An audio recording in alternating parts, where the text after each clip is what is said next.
Hello everyone. आज मुझे भिडियोटी record करुँची। देखंतु टाइम एबे हेलानी 11:30। तो एबे जिते मु देखुली माने हमर वीडियो सब प्रीवियस वीडियो सेतबेले मु देखिली कि हमर जो एनालिटिक्स थाए गोटे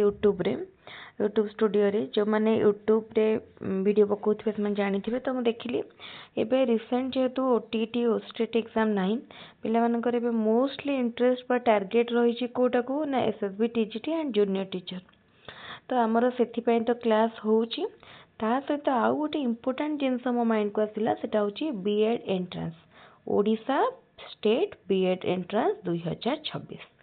तो जो माने बीएड एंट्रांस दबा को जाउछंती से माने निश्चित भाव में वीडियोटी को कंप्लीटली देखिबे। बीएड एंट्रांस आमे बीएड रो जेते डिमांड रही बा जेते डिमांड आगक आगक बढ़ी चलुची से भलिया रेट रे हमर कोन होची माने बीएड सीट कहबा जति सेतिकी रेट रे बढ़ुनी बा सेतिकी नाही तेनु कंपटीशन टॉप रोची। आग अपेक्षा बहुत सीट बढ़ी किंतु कंपटीशन टॉप रोची। तो एबे हमें देखिबा लेटेस्ट चेंज कौन हेची 2026 बीएड पई। समस्त मन रे क्वेश्चन कि 2 इयर्स बीएड जो अच्छी सेटा हमर चेंज होबो कि 1 ईयर बीएड आसीबो कि किंबा बीएड कोर्स कंप्लीटली इंटीग्रेटेड हे जिवो कि माने हमर केवल +2 पर रहिबो कि। तो देखंतु एबे पर्यंत से नहीं कोनोसी ऑफिशियल अपडेट नाही। तेणु एबे जदि बीएड रो नोटिफिकेशन आपन को मिले आउ जदि किछटा चेंजेस न थाए देन जानिबा जे जहा हमर प्रीवियस थिला माने 2025 पर्यंत सेटा कंटिन्यू करिवो। किंतु जदि किसी चेंज इम्प्लीमेंट करिवार थिबो देन ओडिशा गवर्नमेंट बा हमर एजुकेशन डिपार्टमेंट बहुत जल्दी बा भाबंतु मार्च मास भितरे ताकू इम्प्लीमेंट करिवे बा हमकु नोटिफिकेशन आसीबो। काहे कि ना बीएड एंट्रेंस प्रति वर्ष जुलाई मासरे एग्जाम जून रु जुलाई भितरे एग्जाम हुए से जुलाई फर्स्ट वीक जून लास्ट वीक ए भितरे एग्जाम हुए। तो एई वर्ष मध्य सेई टाइम रे ही एग्जाम हबो। तेनु एबे ठारू जो माने बीएड एंट्रेंस को टार्गेट करूचंती से माने एबे ठारू पढ़ापढ़ी करंतु। +3 जो माने करूचंती करिबा सहित बीएड टार्गेट रखिचंती जदि एबेटू जाई प्रिपेयर करिवे ताहाले बीएड एंट्रेंस क्वालिफाई करि परिबे। बहुत कंपटीशन होची धीरे धीरे पिला माने आगुरु कोन होतला मझी टाइमटा अन्य कोर्स जॉइन करथुले बीएड को सेतिकी गुरुत्व दउ नथुले एमएससी हो किंबा को भी अन्य कोर्स रे जॉइन करथुले किंतु एबे कोन होची समस्त चाहूचंती आगे आमे बीएड करिवु। +3 सरिला परे आगुरु समस्त गोटे ट्रेंड रे चल थाए +2 +3 पीजी एमफिल एमती। एबे कोन हैला +3 परे पूरा माने 90% पिला एबे को चाहूचंती आमे बीएड करिवु। बीएड हमर आगे सरी जाऊ ता परे पछे पीजी करिवु। बुझि परछंती।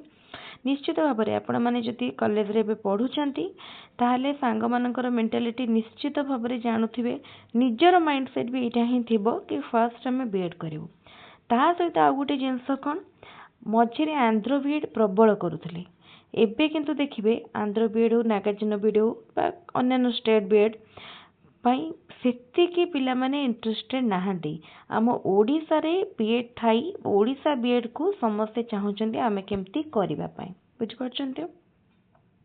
तो ओडिशा बीएड पई आपण मानको भी सेतिकी एफर्ट दबा को पड़िबो। जदि आपण ट्राई करूचंती होउनी देन प्राइवेट बीएड बा आंध्र बीएड जॉइन करिवे ठीक अछि किंतु प्रथमे 100% एफर्ट दियंतु ओडिशा बीएड को कहना सेटा आपनकर फर्स्ट प्रायोरिटी। आपनकर जेतिकी पाठर डाउट सब क्लियर हो जदि ओडिशा बीएड करले आपन जदि डिस्टेंस बीएड करूचंती घरे ताकि दउचंती एक्चुअली बीएड रे कोन पाठ आपन जानि परिबेनी हुए तो एग्जाम रे भलो स्कोर करि पारंती किंतु आगे टार्गेट करंतु केमती आपन क्वालिफाई करिवे ओडिशा बीएड।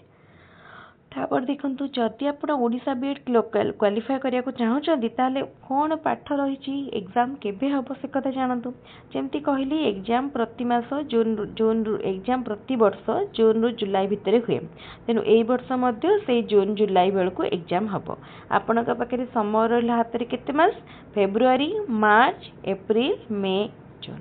भाबंतु 4 मास रो समय रहला। ता भितरे पुनी आपण कोन पढिया को पड़िबो ता भितर पुणी आपन को पढ़िया को पड़ो। आपणकर जो रही मनकर +3 करुँच +3 सेमिस्टर पाठ पढ़िए ता सहित जदि आप ପିଜି କରୁଛନ୍ତି ପୁଣି ପିଜିର ସେମିଷ୍ଟାର ପାଠ ତେଣୁ ଆପଣଙ୍କୁ ଏବେ ମାନେ ପୁରା ଷ୍ଟ୍ରିକ୍ଟ ତ କେବଳ ବିଏଡ୍ ଏଣ୍ଟ୍ରାନ୍ସ ପାଇଁ ପଢ଼ିପାରିବେନି ତେଣୁ ଆପଣଙ୍କ ପାଖରେ ଯଦି ଆମେ ରଫଲି ଦେଖିବା 2 ରୁ 3 ମାସର ଟାଇମ୍ ଅଛି ଗୋଟେ ମାସକୁ ଆପଣ ଆପଣଙ୍କର କୋର୍ସକୁ ଦେଇଦିଅନ୍ତୁ ଯାହା ଆପଣ ଏବେ ପଢ଼ୁଛନ୍ତି ତେଣୁ 2-3 ମାସର ଭାବନ୍ତୁ ଟାଇମ୍ ଅଛି ତ ସେଇ 3 ମାସର ଟାଇମ୍ ଭିତରେ ଆପଣ କିପରି ବିଏଡ୍ ସିଲାବସ୍ଟିକୁ ପୁରା ସାରିପାରିବେ ଏବଂ ବିଏଡ୍ର ପ୍ରିଭିୟସ୍ ଇୟର୍ କ୍ୱେଶ୍ଚିନ୍କୁ ପୁରା ରିଭାଇଜ୍ କରିପାରିବେ ତା ଉପରେ ଆମର ଆଜିର ଭିଡ଼ିଓଟି ତାହେଲେ ପ୍ରଥମ ଆପଣଙ୍କର କାମ ହେଉଛି ଏକ୍ଜାମ୍ ବିଷୟରେ ଡିଟେଲରେ ଜାଣିବା ଦେଖନ୍ତୁ ଏକ୍ଜାମ୍ ଆମର କିଏ ଗଭର୍ଣ୍ଣ କରୁଛି କଣ୍ଡକ୍ଟ କରୁଛି ହାୟର ଏଜୁକେସନ୍ ଡିପାର୍ଟମେଣ୍ଟ ଓଡ଼ିଶା ତା ସହିତ ଏକ୍ଜାମ୍ର ମୋଡ୍ ରହିବ ଅଫଲାଇନ୍ ଆମର ଅବଜେକ୍ଟିଭ ବେସ୍ଡ OMR ଆନ୍ସର ମାନେ ମୋଡ୍ରେ ହେବ ପେପର 1 ପେପର 2 ରହିବ ପେପର 1 ସମସ୍ତଙ୍କ ପାଇଁ କମନ୍ ପେପର ଯେଉଁଟାକି ବୋଥ୍ ସାଇନ୍ସ ଆଣ୍ଡ ଆର୍ଟ୍ସ ପିଲାମାନଙ୍କ ପାଇଁ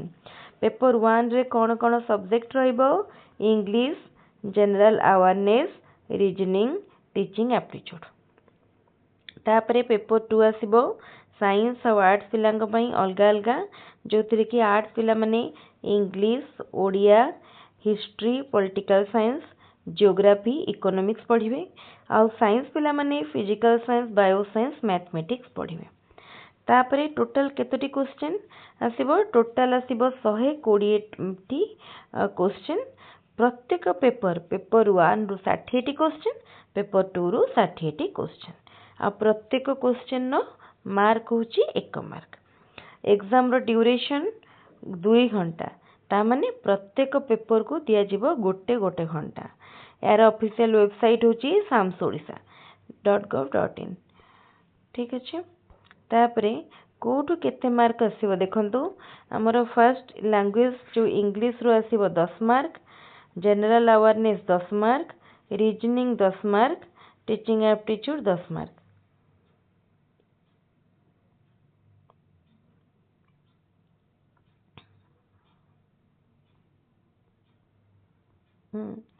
ତାପରେ ଦେଖନ୍ତୁ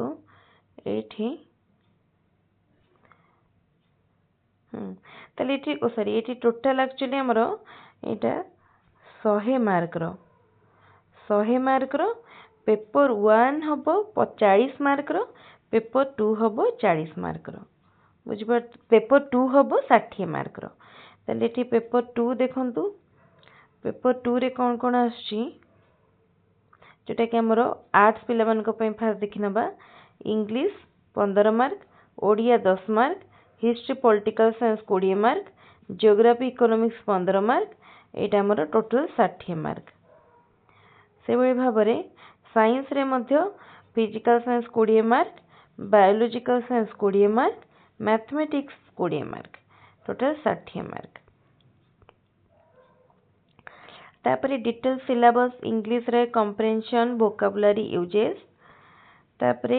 साइंस आम जनरल अवेयरनेस रे everyday science political system happenings general information educational committees and commissions educational policies educational agencies reasoning रे लॉजिकल एंड एनालिटिकल रीजनिंग तापरे एपटे देखंतु कौन रहा यहाँ से जिनसटा तापर एपटे जो आर्ट्स रे इंग्लिश रो रहा जनरल इंग्लिश ग्रामर ओडिया रे सेमती जनरल ग्रामर ता सहित वोकैबुलरी स्पेलिंग पंचुएशन ग्रामर तापर आसुची ओडिया परे आसुची हिस्ट्री हिस्ट्री रे हमरो rise of British power in India socio religious movements Indian freedom struggle French revolution world war 1 and 2 Indian constitution and fundamental rights function of legislative assembly तापरे parliament high court supreme court एति गला तापरे geography रे कोन आछि latitude and longitude physical divisions of India natural resources social and economic resources conservation of forest and wildlife basic features of Indian economy तापरे आसुची एपटे science stream science रे physical science atomic structure जोथे कि atom molecules classification of element chemical reaction and equation तापरे motion